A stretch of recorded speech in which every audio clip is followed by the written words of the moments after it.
마지막 분단의 땅. 한반도의 평화를 전 세계의 평화로 이어갑니다. 평화 공감.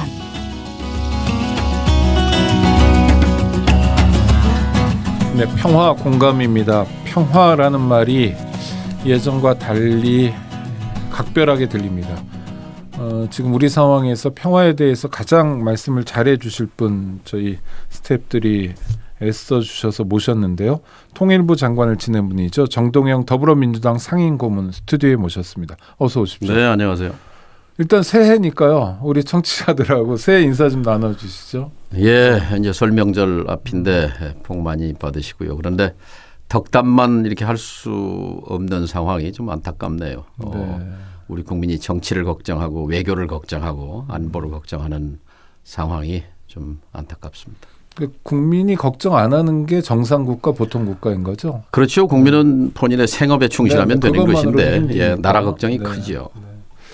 일단 뭐 나라 걱정하기 전에 당 걱정부터 한번 들어가 보면 검찰에서 이재명 더불어민주당 대표 또 소환 요구를 했습니다. 지난번에는 성남 FC 사건이라고 그러고 이번은 대장동 사건이라고 하는데 어떻게 보세요? 이게 두 번째 소환이지만 마지막 소환은 아닐 것 같은 느낌이 예. 드는데요. 사실 지금 윤석열 정부가 8개월 됐는데요. 네. 가장 집중했던 국가적 제1과제가 자신과 경쟁했던 상대방을 죽이는 데 집중했다고 말할 수 있습니다. 무슨 네. 얘기냐면 언론은 사실 현미경을 가지고 매일매일 들여다보죠. 어제거나 내일 일보다는 오늘 일입니다. 그런데 그러다 보면 숲을 놓치기 쉽거든요. 지금 대한민국이 작년 5월 윤석열 정부 취임해서 지금까지 과연 어떤 방향으로 가고 있는가 그 그림, 큰 그림을 생각해 보면 네. 답은 윤석열 대통령 자신의 말에 있습니다. 후보 시절에 이렇게 말했어요. 문재인 정부에 대해서 총과 칼만 안 들었지 끼리끼리 권력과 이익을 나눠먹는 연성 독재 체제다.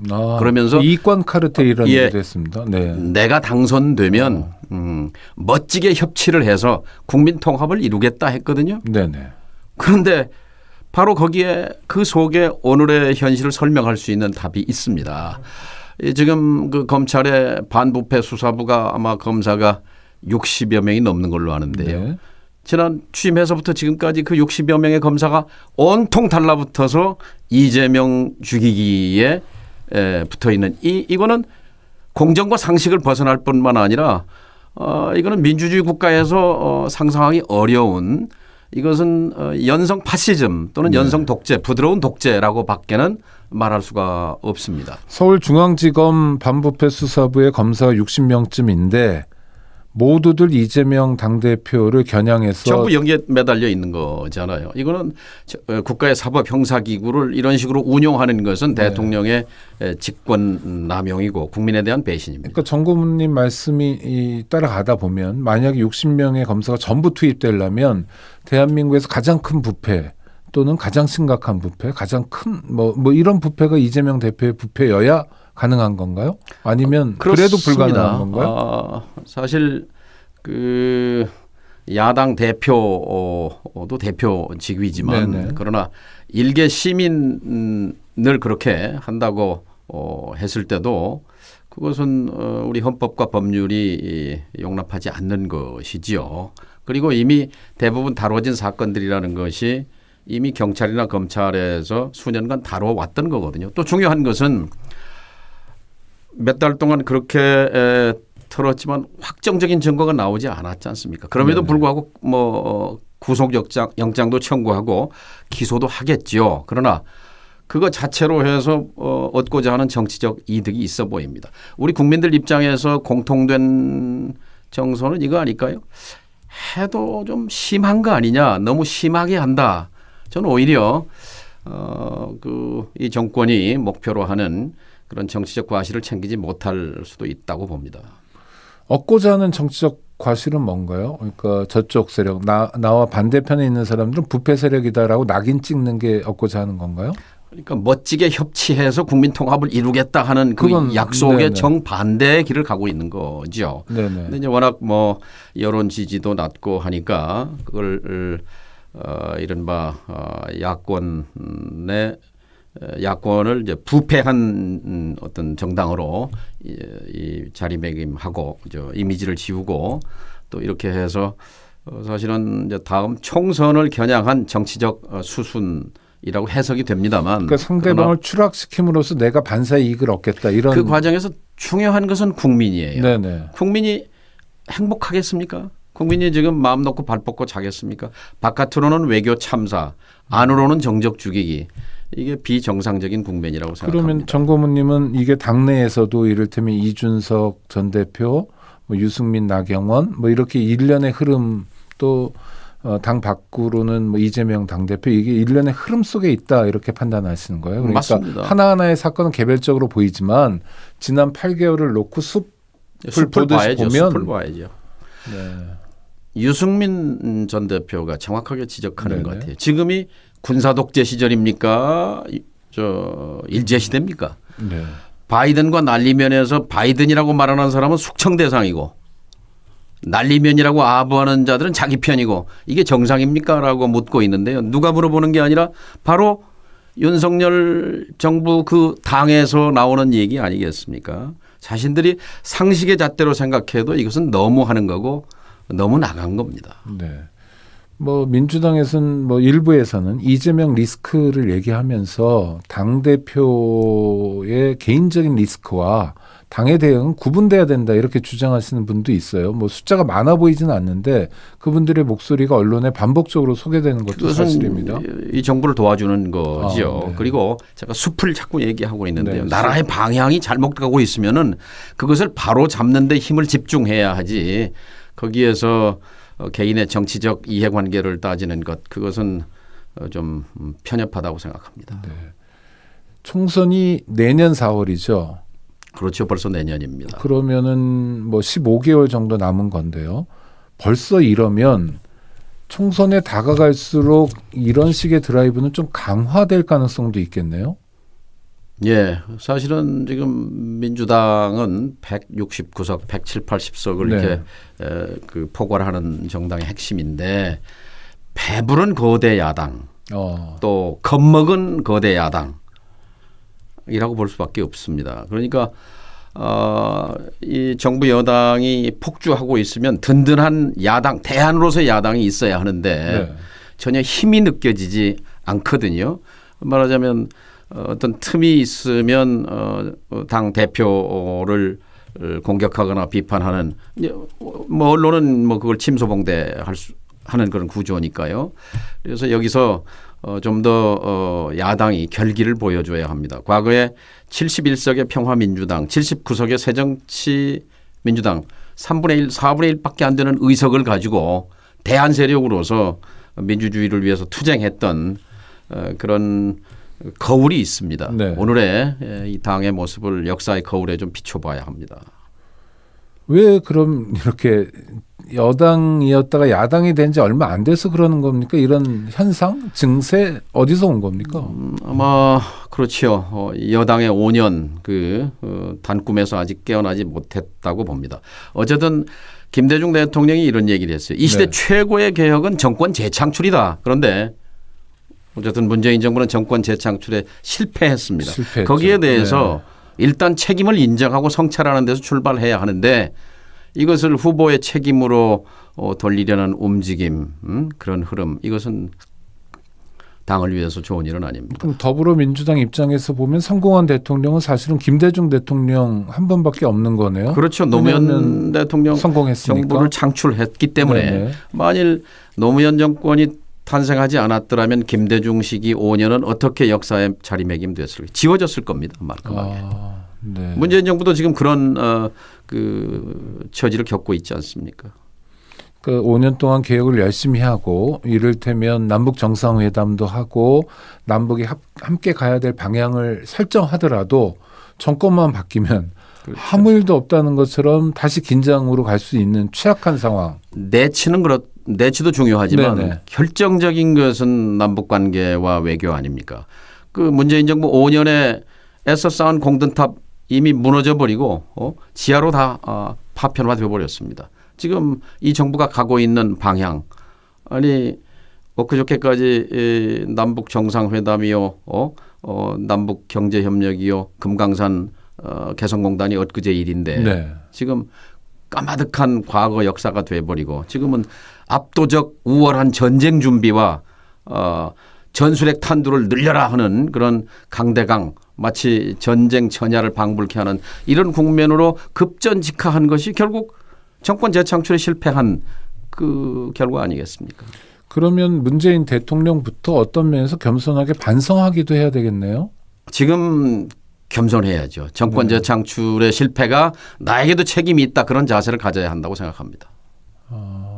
정권 교체 가장 큰 이유를 흔히 이 언론에서도 그렇고 뭐 관심 있는 사람들은 부동산 정책의 실패다라고 말하는 사람들도 있다면 실패죠. 그러면 그 더더욱 부동산 정책을 성공했다고 말하는 사람이 있다면 그건 정신 나간 사람이죠. 그러니까 부동산 정책이 실패해서 정권을 내줬다고 한다면 더더욱 전 정권의 책임은 커지는 거네요.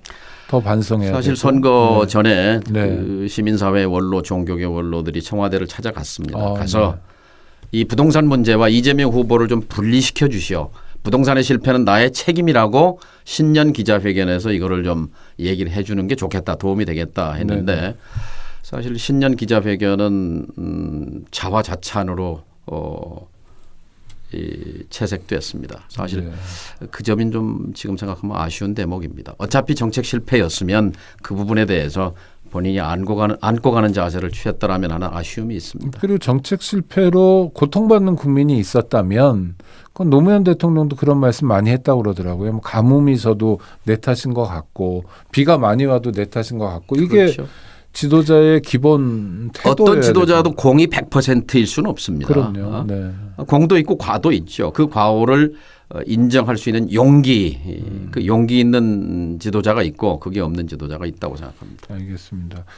청취자들이 질문도 많이 해주시는 게 일단 그 아랍에미리트에서 했던 예. 대통령의 얘기 예. UAE의 적은 이란이고 우리의 적은 북한이다. 이거는 잘못된 얘기죠.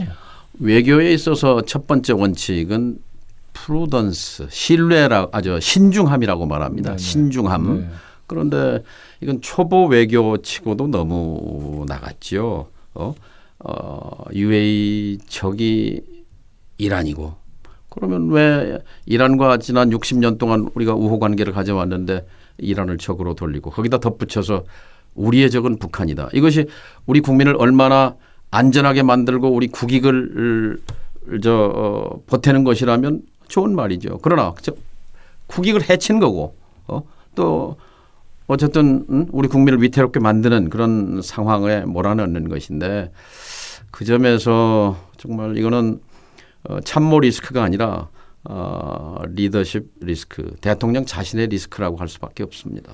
그 참모 리스크려면 뭐 대통령이 말씀하실 자료를 잘못 써준 잘못이 있는데 예. 대통령이 그런데 기대지 않고 아무 말이나 했기 때문에 대통령 리스크라고. 지혜롭지 않죠. 지혜롭지 않고 뭐 준비되지 않은 얘기일 겁니다.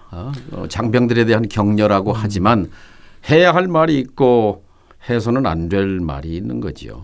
우리 고모님도 사실 뭐 우리 국민들이 다 알듯이 대통령 수업도 하셨잖아요. 대통령 될 공부도. 만약 그 자리에서 대통령으로서 우리 장병들을 만난다면 뭐라고 말씀하셔요? 다른 얘기는 다 해도 이 얘기는 할 수 없는 얘기죠. 할 얘기가 뭐예요, 이를테면? 아니 저 이역당에 나와서 고생하는 장병들에 고생한다. 대해서 네.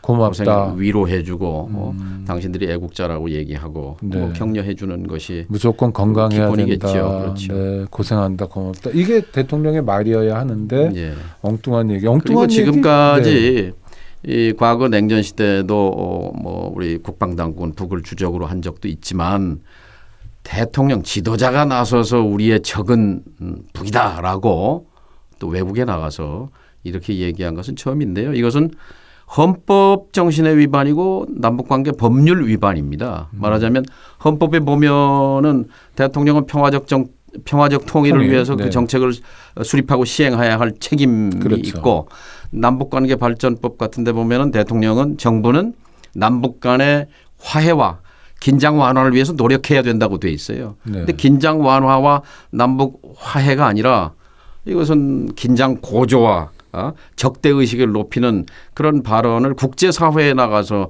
얘기하는 대통령.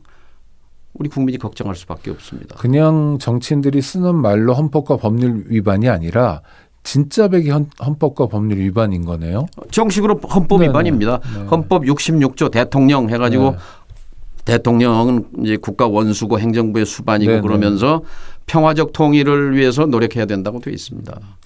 국내 발언이긴 합니다만 1000배로 갚아준다든지 뭐 또 우리도 핵을 가져야 된다든지 하는 발언은 어떻게 보셔요?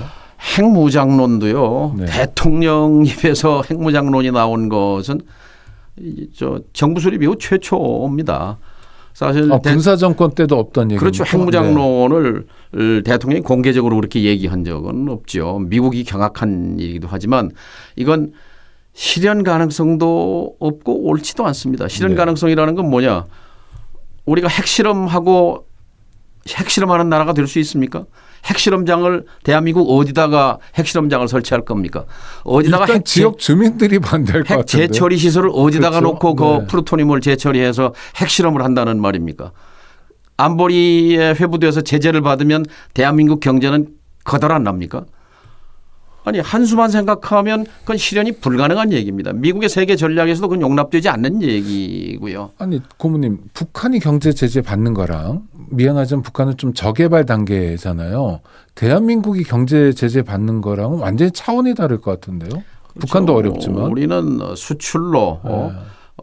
이 중상주의 국가로서 여기까지 왔지 않습니까? 그런데 유엔 제재를 받고 우리가 핵실험을 하고 핵 재처리 시설을 밀어붙이고 뭐 핵폭탄을 갖게 됐을 때 우리는 우리의 장래 미래는 어떻게 되는 겁니까?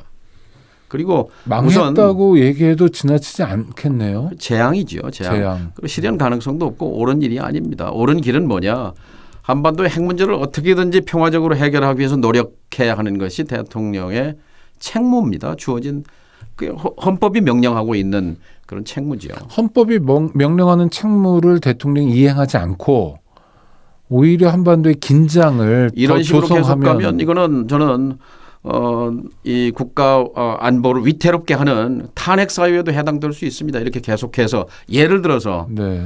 이걸 밀어붙여서 국지전이라도 발생하게 되고 국민의 생명이 살상이 되고 그래서 국가 안보가 위태롭게 되면 국민의 생명과 안전을 지켜야 할 대통령이 이렇게 국가를 위태롭게 빠뜨렸으면 그것은 마땅히 귀책 사유가 되는 거지요. 지금이라도 냉철하게 되돌아봐야 합니다. 자기가 본인이 대통령이 지금 무슨 말을 하고 있는 건지 이 말이 무슨 뜻인지 내가 지금 어디로 가고 있는지 그걸 모르는 것 같아서 좀 걱정입니다. 근데 우리 아니 그러니까 고모님 말씀대로 정말 그걸 모른다면 그 말뜻을 모른다면 정말 심각한 거 아닙니까? 이를테면 뜻도 다 알고 실제로 핵보유국이 되지는 않을 건데 국내 정치용으로 대북용으로 이렇게 말풍선을 띄우는 것과 아니면 이게 어디로 가는 건지도 모르면서 아무 말이나 꺼내는 것은 좀 다른 상태 아닙니까? 물론 전자 후자 다 위험합니다만. 국가가 위태로워지는 거죠. 과거에 미 국무장관 하던 콜린 파월이라고 군인 출신 네. 돌아가셨죠. 그 이라크 전쟁 네오콘 체니, 딕 체니, 럼스펠드 이런 사람들이 밀어붙였을 때 이렇게 말했어요. 군대도 안 갔다 온 사람들이 전쟁이 얼마나 비참한지도 모르면서 전쟁을 몰아붙이고 있다. 이렇게 한탄을 한 적이 있었는데요. 사실 윤석열 대통령 군대도 안 갔다 왔지 않습니까? 네. 그런데 압도적으로 우월한 전쟁 준비를 하라? 이건 우리 국민을 사지에 몰아넣는 겁니다. 국민을 안전하고 발 뻗고 자게 하고 한반도의 평화를 정착시키는 것이 대통령의 책무 아니겠습니까? 대통령이 국방부 장관이나 뭐 총장들이나 군 지휘부들을 앉혀놓고 그런 얘기를 자꾸 하면 군은 어떻습니까? 그냥 유체 이탈하듯이 이렇게 흘러들을 수만은 없을 거 아니에요. 국군 통수권자의 말이니까.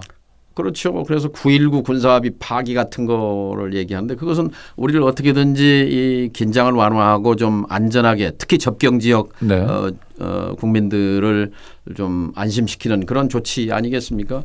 이걸 우리가 먼저 찢어버리고 그렇게 해서 그다음에 이제 지금 나오고 있는 식으로 무슨 대북 확성기를 튼다든지 전단을 날린다든지 과거에 북이 그런 반응을 보인 적이 있어요. 만일 확성기 틀면 격파 사격하겠다. 포를 쏴서 깨버리겠다라는 건데 네. 그게 국지전입니다.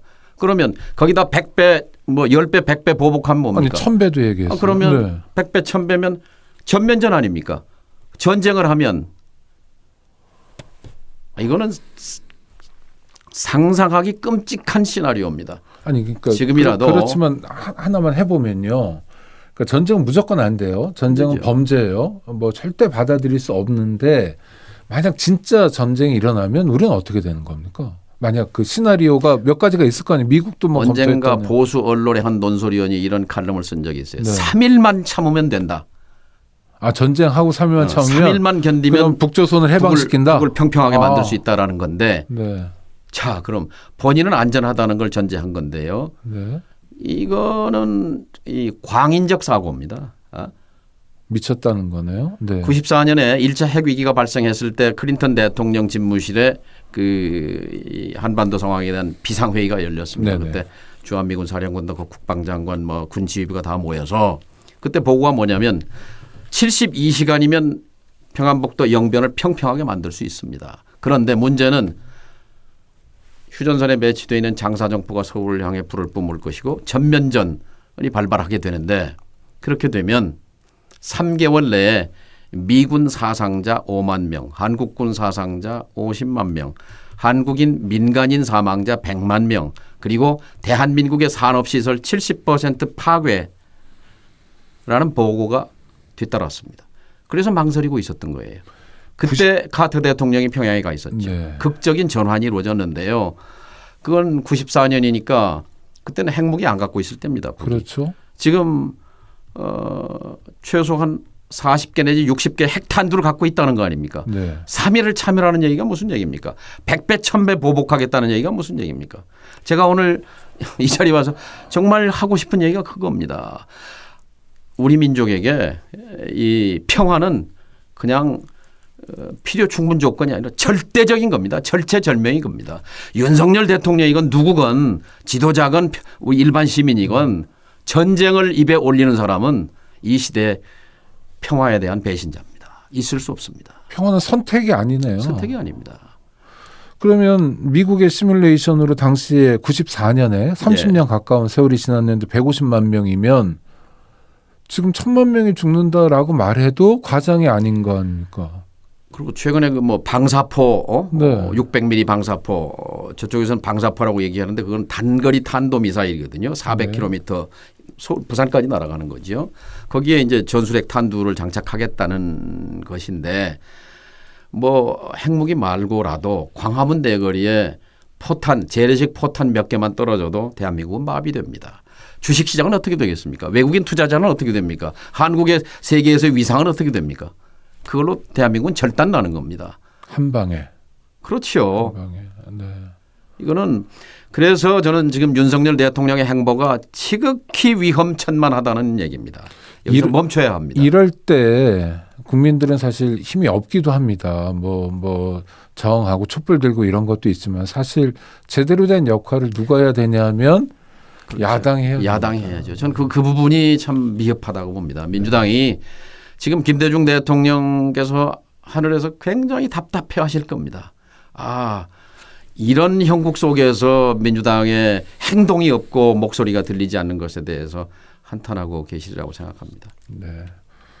평화방송 청취자 여러분들, 우리 평화라는 말이 선택이 아니라는 우리 정동영 더불어민주당 상임고문과 인터뷰 잘 기억해 주시고요. 설 명절에 가족들 만나면 한반도 얘기도 많이 해 주시고 네, 그랬으면 좋겠습니다. 오늘 함께해 주셔서 감사합니다. 예, 네. 못다한 얘기가 많습니다만 네, 나중에 또 모시겠습니다. 평화. 평화. 고맙습니다. 감사합니다. 네.